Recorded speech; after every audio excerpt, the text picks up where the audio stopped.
Welcome to 10 Minute History, where the past happens fast. I'm your host, Taylor Smith. Joining me today is Chris Willoughby, Lapidus Center Fellow at the Schomburg Center for Research in Black Culture at the New York Public Library. Chris, thanks so much for sitting down with me today.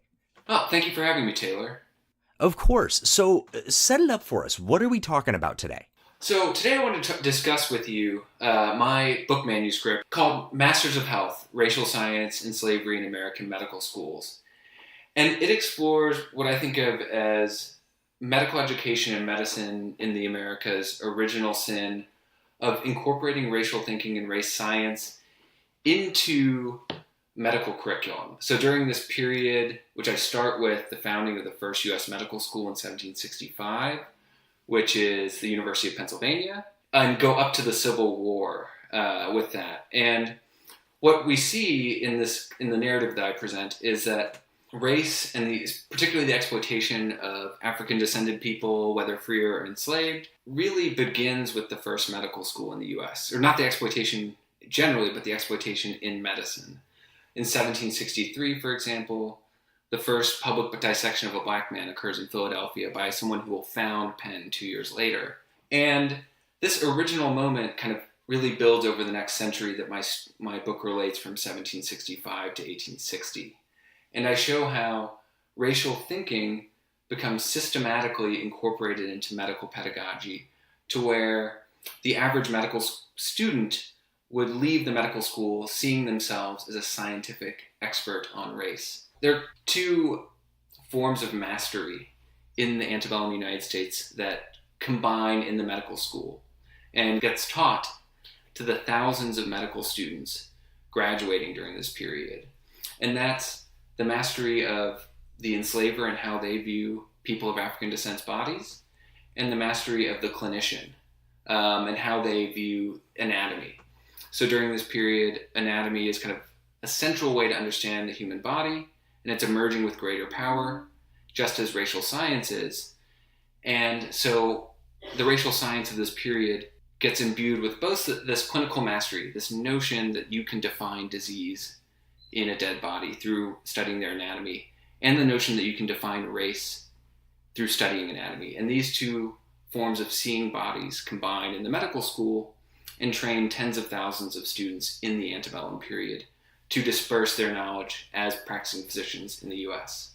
Okay, and you talk about these students who are sitting under this racialized body of knowledge, and then you talk about them disseminating this knowledge. When they go out from medical school, what are they doing with this perceived expertise that they, because of their medical training, are experts in supposedly scientific understandings of race?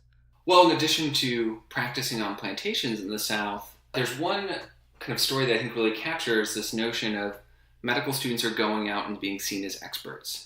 And these are not just medical students in the U.S. South, but also medical students in the North, like Penn or like Harvard. So the student I wanted to discuss today, his name is Charles Ellis. He graduates from Penn in 1861, and he's from Baltimore. In that same year, Ellis is expecting to be called as an expert witness in a case in Baltimore County, where one, by all appearances, white man called by all appearances another white man the N-word.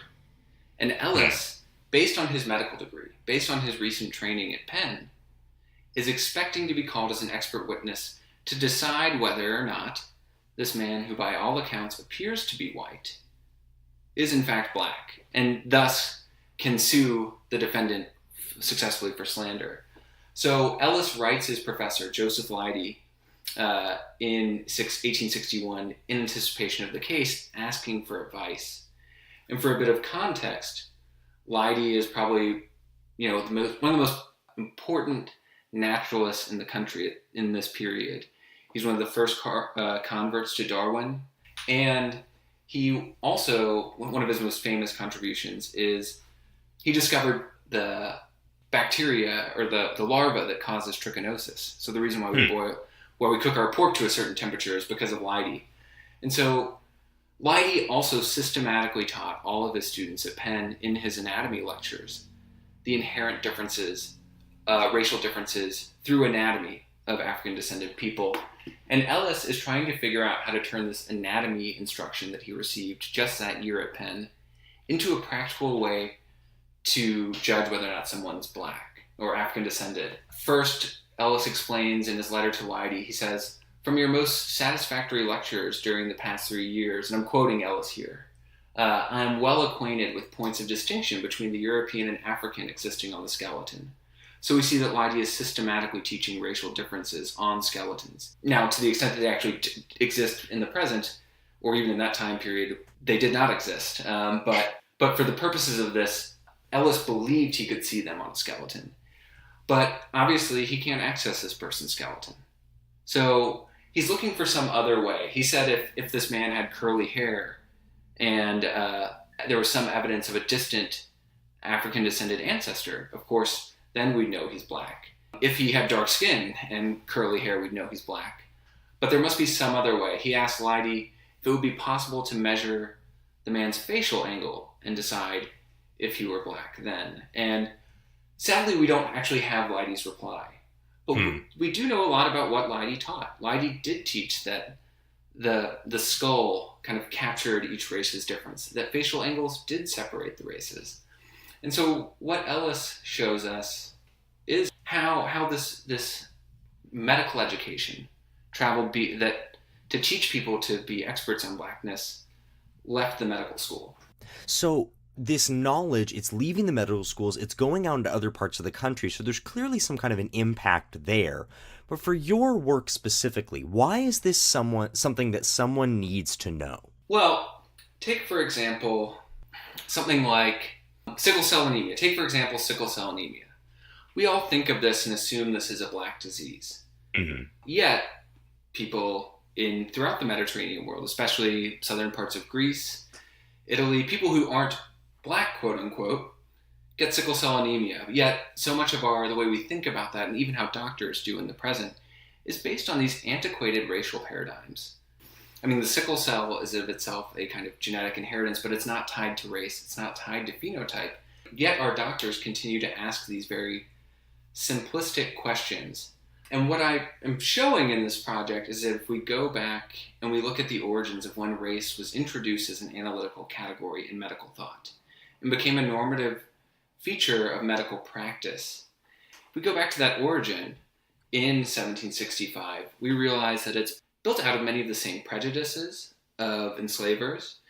It has little scientific validity.